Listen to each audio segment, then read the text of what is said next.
Nowadays we have a lot of cases where there's long-term investigations.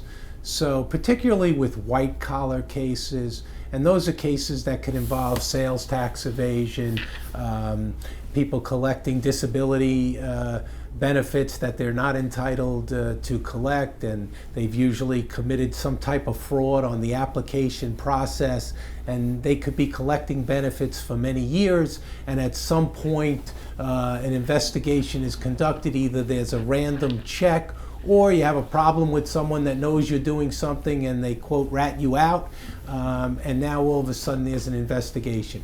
But these investigations are generally complex, so they go on for a long period of time.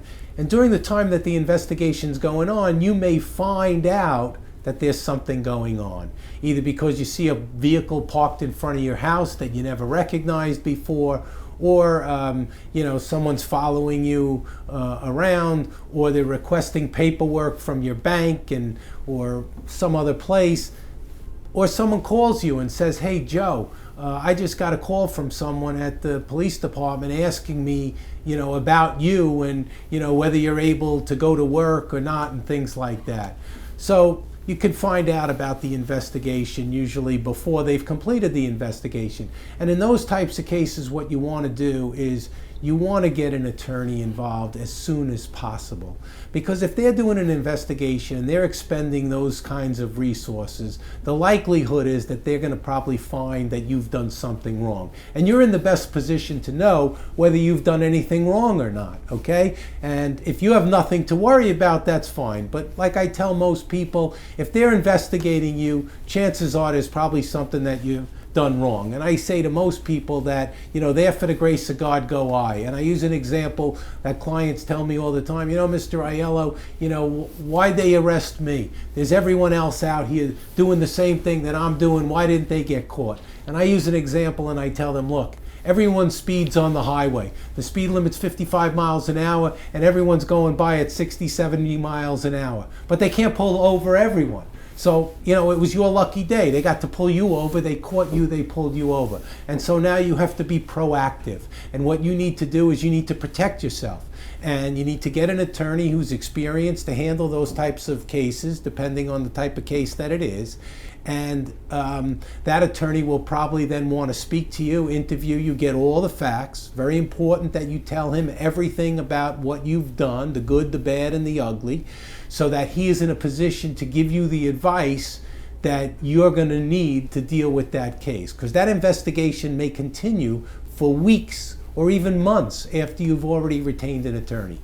But at some point, there is in all likelihood going to be an arrest. And at some point, your attorney will want to make contact with the investigator and, more importantly, with the either assistant U.S. attorney assigned to handle the case if it's a federal case, or the assistant district attorney assigned to handle the case. Because every investigation is run by the investigators of either the police department, the FBI, special agents, depending on the organization involved and the type of crime that's being committed. But ultimately, there's always going to be a prosecutor that is going to be directing the investigation and determining whether search warrants needs to be issued, whether wiretaps are going to be involved, and other surveillance mechanisms, etc. And that's always going to go through the attorney, which is the prosecutor in the case. So early on, you're going to find out who the assigned prosecutor is to the case. And at some point, your attorney is going to want to contact that person and say, look, I'm representing this particular client. All right, I know he's under investigation, and I want you to know he's not going anywhere. We're aware of the investigation, and he's not fleeing the country. Here's my name, here's my number, and if and when there comes a time that you are going to make an arrest in this case, please give us the courtesy of contacting my office, and I will arrange for a voluntary surrender of my client. Now, why is it important to try to arrange a voluntary surrender of your client? Because one of the most important things at the inception, when you get arrested, is you want to get out of jail as quick as possible. So when you go to get arraigned, and an arraignment is where you're formally charged, and you're going to see the judge for the first time. You're going to enter your plea of not guilty, and at that point, the judge is going to decide what, if any, bail needs to be set in this case. And bail, the purpose of bail, is to ensure that a client comes back to court. Well, if I'm able to arrange a voluntary surrender with the prosecuting attorney in the case, I'm basically saying to the world, I'm aware of the charges, I'm not going anywhere, so we don't even need bail in this case, because if I was going to leave, I would have been on the next plane out of here before you came and tried to arrest me. So that may not be an issue.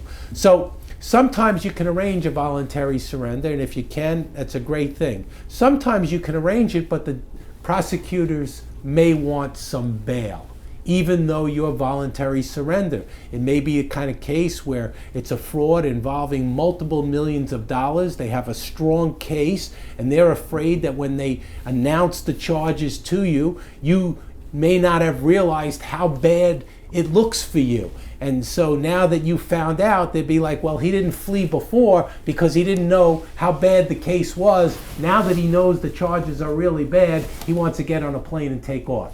So what you need to do at that point is, if bail is going to be set, you want to try to arrange for a bail package. And a bail package might be where you speak to the prosecutor and you say, okay, what is an amount of bail that would ensure my client's return? He's lived in the community his whole life. He's married. He has kids. He has roots here, all right, family, etc. I understand you need a bail.